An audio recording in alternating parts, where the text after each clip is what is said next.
Hi madam. Hi.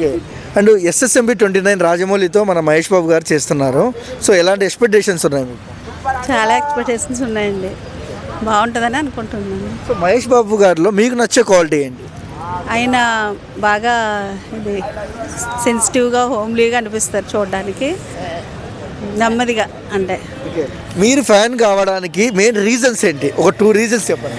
ఆయన ఎక్కువగా ఫ్యామిలీతో స్పెండ్ చేయడం, వీలు దొరికినప్పుడు అలా ఎక్కువ అదే నచ్చుతుంది నాకు. మీ కాలేజ్ డేస్లో మీరు పక్కా మహేష్ బాబు సినిమాకి వెళ్ళింటారు, ఎలా ఉండేది అప్పుడు? వెళ్ళేవాళ్ళం అండి, చిన్నప్పటి నుంచి నేను మహేష్ బాబు ఫ్యాన్స్ అంతే. అవునా? ఎక్కువసార్లు చూసిన సినిమా ఏంటి మేడం మీరు థియేటర్లో మహేష్ గారిది? పోకిరి చూసానండి. పోకిరి చూసినారా? చూసాను. మేడం అప్పుడు ఎలా ఉండేది మేడం టికెట్స్ తీసుకొని థియేటర్లో? లైన్లో నుంచొని టికెట్స్ తీసుకొని పిఠాపురంలో లైన్లో కొట్టుకునేవారు, జనాలందరూ తొక్కుకుంటూ వెళ్ళిపోయేవారు. సరే ఓకే అండి, నాకు కొంచెం హెల్త్ ప్రాబ్లం ఉంది, వదిలేయండి.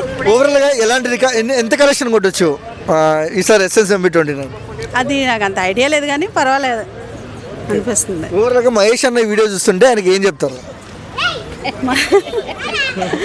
మీరంటే నాకు నచ్చుతారు, చిన్నప్పటి నుంచి ఇష్టం అంతే. సినిమా చేయండి అని అడగరా? ఎలాగో ఆయన ఎలాగో చేస్తారు, లేట్గానే చేస్తారు, ఎలాగో హిట్ అవుతుంది అని కన్ఫామ్ అంతే.